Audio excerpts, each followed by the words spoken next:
ಇವ್ರು ಇಬ್ಳಾರ ನೋಡ್ರಿ. ಇವ್ರು ಕಾಲ್ ಮಾಡಿದ್ ಏನ್ರಿಪ್ಪ ನೆಕ್ಸ್ಟ್ ಡೇ ಎದ್ದ ಅಂದ್ರ ಭಾನುವಾರ ಎದ್ದ ನಮ್ ದೋಸ್ತ ಸೀದಾ ಹೋಟೆಲ್ ಕರ್ಕೊಂಡ್ ಹೋದ್ರಿ. ತಿಂಡಿ ತಿನ್ಕಂದ ಮತ್ತ ಅಲ್ಲೇ ಬಂದ್ರ ಒಂದ್ ವಿಡಿಯೋ ಮಾಡಕತ್ರಿ. ನಮ್ ದೋಸ್ತ ಇದೇನ ಕ್ಲೌಡ್ ಕಿಚನ್ ಅಂತ ನೋಡ್ರಿ ಬಿರ್ರಿ ಓಡಾಗತ್ತದಂತ್ರಿ ಬೆಂಗಳೂರಾಗ. ಇದನ್ನ ಏನ್ರ ಸ್ಟಾರ್ಟ್ ಮಾಡಿದ್ರ 100% ಸಕ್ಸಸ್ ಆಗದ್ರಿ ಜಾಸ್ತಿ ಅಂತ ಬಸ್ ಸ್ಟ್ಯಾಂಡ್ ಬಿಡಕ್ ಅಂತ ಹೇಳಿ ನಮ್ ದೋಸ್ತನ ಜೊತೆ ಬಂದಿರಿ. ನಾನು ಬಸ್ ಸ್ಟ್ಯಾಂಡ್ ಅವನಂತೂ ಬೇಸ್ ಅದ ನೋಡ್ರಿ ಬೆಂಗಳೂರಾಗ ಅಂತ. ಹಂಗ ಅವನಿಗೆ ಒಂದ್ಸ ತಡ ಹೇಳಿ ಸೀದಾ ಬಸ್ ಹತ್ತಿದ್ರಿ. ಬಸ್ ಹತ್ತಲೆ ಅಲ್ಲ ನಮ್ ಮೆಜೆಸ್ಟಿಕ್ ನಮ್ ತಮ್ಮ ಆಗತ್ತದ ನೋಡ್ರಿ. ಸೀದಾ ಹೋಗತ್ಲೆ ನಮ್ ತಮ್ಮರ ಜೊತೆಗೆ G2 ಪ್ರಾಡಕ್ಟ್ಸ್ ಗೆ ಅಂತ ಹೇಳಿ ಹೊಂಟವ್ರಿ. ಯಾಕಪ್ಪ ಅಂತಂದ್ರ ಮೊನ್ನೆ ಹೇಳಿದ್ದಲ್ರಿ ವಿಡಿಯೋದಾಗ ಏನೋ ಒಂದ್ ಇವ್ನ್ ತರಬೇಕಂತ ಹೇಳಿ ಅದನ್ನ ತರಕಂತ ಹೇಳಿ ಹೊಂಟಾರಿ. ಸೀದಾ ಹೋದ್ರ ಅಲ್ಲಿ G2 ಪ್ರಾಡಕ್ಟ್ಸ್ ನಾಗ ಔಟ್ ಆಫ್ ಸ್ಟಾಕ್ ಇದ್ರಿ. ಅದಕ್ಕಾಗಿ ಒಂದೆರಡು ಗ್ಯಾಜೆಟ್ಸ್ ತಗೊಂಡ್ ಅದನ್ನ ಅನ್ಬಾಕ್ಸಿಂಗ್ ಮಾಡಿಲ್ರಿ. ನೆಕ್ಸ್ಟ್ ಅನ್ಬಾಕ್ಸಿಂಗ್ ಮಾಡ್ತೇನ್ರಿ. ಅದ್ರ ಮೇನ್ ನನಗೆ ಬೇಕಾಗಿರೋದ ಸಿಗ್ಲಿಲ್ರಿ. ಅದಕ್ಕಾಗಿ ರಿಟರ್ನ್ ಸೀದಾ ಕರೆಕ್ಟ್ ಆಗಿ 1 ಗಂಟೆ ನೋಡ್ರಿ ಟೈಮ್. ನಮ್ ತಮ್ಮರ ಮೆಗನಸ್ ಫುಡ್ ತಿನ್ಬೇಕಂತ ಹೇಳಿದ್ರಿ. ಅದಕ್ಕಾಗಿ ಮೆಗನಸ್ ಫುಡ್ ಹೋಗ್ಬೇಕಂತ ಹೇಳಿ ರ್ಯಾಪಿಡ್ ಬುಕ್ ಮಾಡ್ಕೊಂಡು ಸೀದಾ ಮೆಗನಸ್ ಫುಡ್ ಹೋಗಿ ಅಲ್ಲಿ ತಿನ್ನಕ್ ಸ್ಟಾರ್ಟ್ ಮಾಡಿ ನೋಡ್ರಿ. ಬೆಂಗಳೂರಿಗೆ ಹೋದ್ರ ಮೆಗನಸ್ ಫುಡ್ ಮಿಸ್ ಮಾಡಕ್ ಹೋಗ್ಬೇಡ್ರಿ. ಅಲ್ಲಿ ನಾವು ಪ್ರತಿ ಟೈಮ್ ಹೋದಾಗ ಮೆಗನಸ್ ಫುಡ್ಸ್ ಮಿಸ್ ಮಾಡಲ್ರಿ. ಹಂಗ ತಿನ್ಕಂಡ್ ಸೀದಾ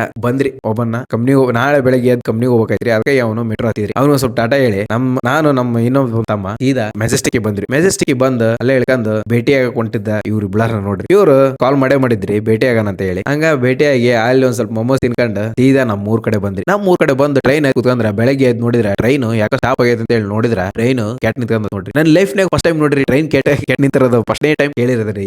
ಇದನ್ನ ಬರೋಬ್ಬರಿ 2 ತಾಸೇನೋ 3 ತಾಸ ನೋಡ್ರಿ ಟ್ರೈನ್ ಕೆಟ್ ನಿಂತ್ಕೊಂಡ್. ಕೋಪಲೇಟ್ ಇನ್ನೊಂದ್ ಇಂಜಿನ್ ತರಿಸಿ ಅದಕ್ಕೆ ಹಚ್ಚಿ ಸೀದಾ ನಮ್ ಊರ್ ಕಡೆ ಬಂದ್ರಿ. ಬರತ್ಲೆ ಅಲ್ಲ 9:30 ಆಗಿತ್ತು ನೋಡ್ರಿ. ಹೇಳ್ಕೊಂಡ್ ಮಾಡ್ಕೊಂಡು ಸೀದಾ ಕಂಪ್ನಿ ಕಡೆ ಹೋದ್ರಿ. ಇಲ್ಲಿಗೆ ಈ ವಿಡಿಯೋ ಮುಗಿಸ್ರಿ. ನೆಕ್ಸ್ಟ್ ವಿಡಿಯೋ ಸಿಗತ್ತೆ.